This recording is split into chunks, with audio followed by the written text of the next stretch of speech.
Hey everybody, it is November 18th, 2019, the day before my birthday, and it is Geo-Rant time, Geo-Rant number 113. I'm going to try to keep this short. I'm in the Geo Lab, as you can see. It's about 40 degrees Fahrenheit in here right now. I have no heaters on, which is about 5 degrees centigrade, and Sarah made me a nice curtain for the big window. Yes, that actually is the air conditioner under it right there, but she made me a curtain using fabric of a map of the world, a political map of the world, which is about as close to the theme of the shed here as we're going to get. But anyway, I digress. I'm going to talk today about predictability in science and how developing predictable models is key. And I'm going to give you a geologic example because, yes, we can make predictions in geology. Believe it or not, it happens. When I talk about science, I'm talking about methodological naturalism, which I know is a form of philosophy, and it utilizes a scientific method. I've talked about this before. That is what I mean when I say science. I am not one of those people who sits there and takes science and lumps it with philosophy and every other thing and its brother with philosophy, because what that does is that muddies the waters and is useless. Okay, if you're just going to put a blanket over everything and call it philosophy, it doesn't mean anything. It loses its meaning. Plus, it encourages idiots like flat earthers to sit there and think arguments are a hypothesis and theories, and arguments are a starting point in science. They pass that as evidence. They have as evidence. Arguments mean two things in science: jack and shit. All right, they're a starting point. So on this day and age of the internet, back in the late 90s, I was like, oh, the internet, it's going to give us the world's knowledge at our fingertips. We're going to eliminate ignorance. Me in 2019, it's like, shut it down now, stop, because it's become a platform to spread stupid and just stuff that, random stuff that is not science being portrayed as science. If you want to sit there and think that something is what it is and you're not using science and you just believe that, that's fine. I don't have a problem with that. But when you take BS and try to say you're doing science and you aren't doing science, I got a problem with that. All right. So anyway, what are we going to do? How can we develop a predictive model to see if our geologic concepts are correct? I'm going to give you a specific example. It's something I'm going to make up here, but it's a real world type scenario. People use it all the time, especially when looking for minerals and trying to look for mines or potential ores in a map area. Let's say I'm going to take this is my map area. And it doesn't really matter the size, but we'll say this is 3 kilometers, and we'll say this is, 0.75 kilometers. And this is a chunk of land somebody bought because they think there might be some ore on it. So you get out here, and what you do, and we'll just say this way is north. Doesn't really matter for this example. So you get out there, you pound feet. You make a geologic map. You take measurements, strike and dip. Now, strike and dip is taken usually on bedding planes, and the point of that is to extrapolate into the subsurface, which I'm going to do here. So say we take a strike and dip, and this is the symbol, and say we get 85 degrees here on a bedding plane, and this is all one unit. We'll just say it's geologic unit 1. Okay, we'll just say it's G1. Now here we have G2, which is just modern soil and stuff. It's covered. We can't view the subsurface. And we have no records. We have no drill cores or anything. And that goes to about like this. And then over here we can get some more strike and dips. And we have a dip of about 25 degrees to the west. Here we have 85-degree dip to the east, northeast. Okay, and we'll say that here is a known ore bed here. So this will be our ore bed. Now we don't see it over here, all right? But is it over here? Well, now we are going to apply stratigraphic principles in structural geology to see if it is over there.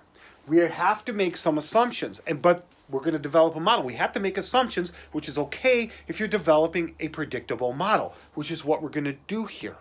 And our model, when somebody goes out and actually punches holes in the ground, if they discover what we think they're going to discover at the depths we say they're going to discover, then our model's an accurate representation of reality. It's not exact, but it's close enough, and it can be used to find minerals in ore or groundwater or whatever you're looking for. Okay, so based off this, that's my map view. Now I'm going to bring it. So this is my map view. I'm going to flip a cross-sectional view, which across, you have a map view, a level plane, and a cross-section is a slice into the earth. So we're just going to attach it because I'm drawing at a two-dimensional surface. This is going to be our cross-section. We'll also say this goes down 0.75 kilometers into the subsurface. So this is to scale with that. There's no exaggeration. We're not doing any vertical exaggeration. That's a talk for another time. So my strike and dip is 85 degrees. Now, I'm going to have to actually, when I actually do this, to get as accurate as possible, I'm going to take an apparent dip for this cross-section. Because that strike is not due north-south. We're going to eyeball it here so we're not here for the next hour and a half. Okay, so I'm going to draw my turtle about right here. At about, well, say that's going to be more than that. My turtle, we'll say that's 85 degrees right there. All right. And here, we're going to extrapolate my turtle, and we'll say, you generally don't write the number when you make your turtles. That's 25. Now, say we know from outside this area that this ore bed is also present at about this thickness, and that the top of the unit, where it's nearly vertical, would come out to about a kilometer, or about half a kilometer out.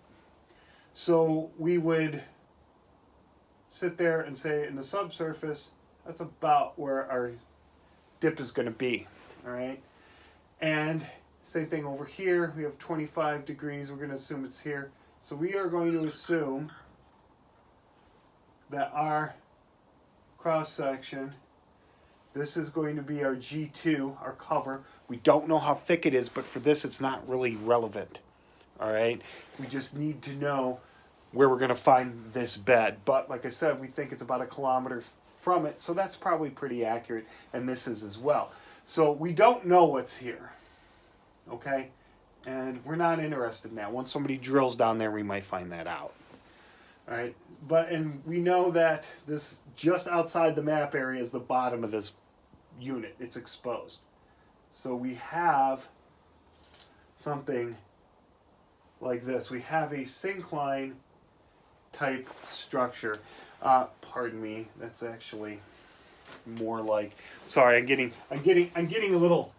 I'm getting a little too hard on myself here because I am free drawing this.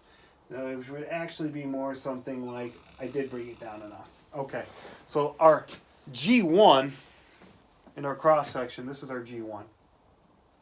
This is all our G1. Well, we know that's G1.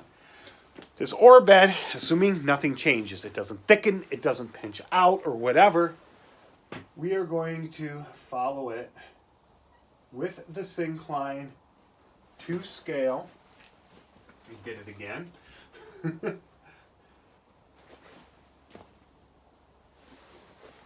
It's going to follow our syncline.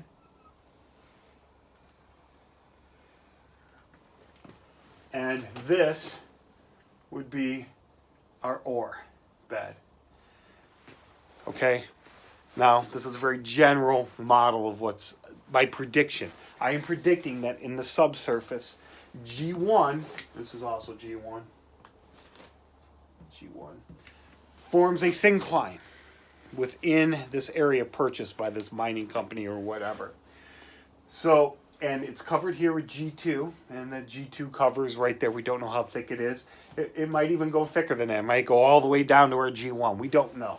So we leave question marks there, okay? And we'll say they want to plant a couple of borings in here that are going to go down here and see if the ore body is here. So say they decide to put one right about here and one right about here. We'll just use 2. Now, according to my predictive model, based off my 2 simple strike and dips obtained in the field, they should hit at about, what's half is 0.75, 0.37. So at about 0.37 kilometers from this boring, they should hit that ore bed. Over here, it's closer to probably about 0.6 kilometers. So they drill. They go down. They go all the way through. They go down here. Okay? They stop short here because this is a hard unit. But they hit it. And they hit it at 0.6 kilometers. Here, they hit it at 0.37 kilometers. They hit the ore bed, which is exactly where my predictive model said it would be. And we'll say that, yeah, this ends up being a different unit, G3, and we'll say G2 is actually a little thinner. It doesn't really matter because that's not what we were after. So I developed by field mapping only with no subsurface information.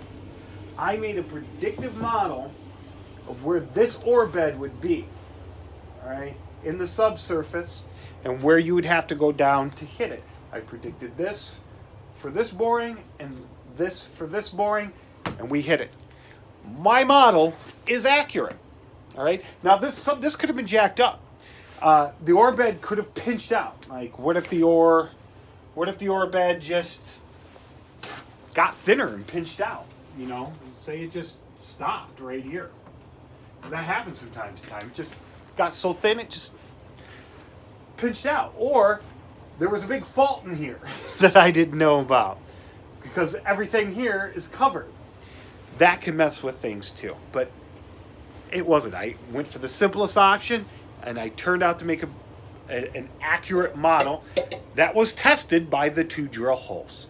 So I made a prediction. Somebody went out there, put some drill holes in the ground, and confirmed my model is accurate. So that's how you do a predictive model. Sitting there saying, well, you know, I have these, sitting there going out in the field and saying, well, yeah, unit G1, nah, I think it just goes that way because, well, G2 sits on top of it. That's not a predictive model. This is a predictive model. All right. So anyway, that's it. If you have any questions or comments, leave them below. And I hope you learned something. And I hope you understood that. Sorry, I just used one color. This is the only one that wasn't frozen.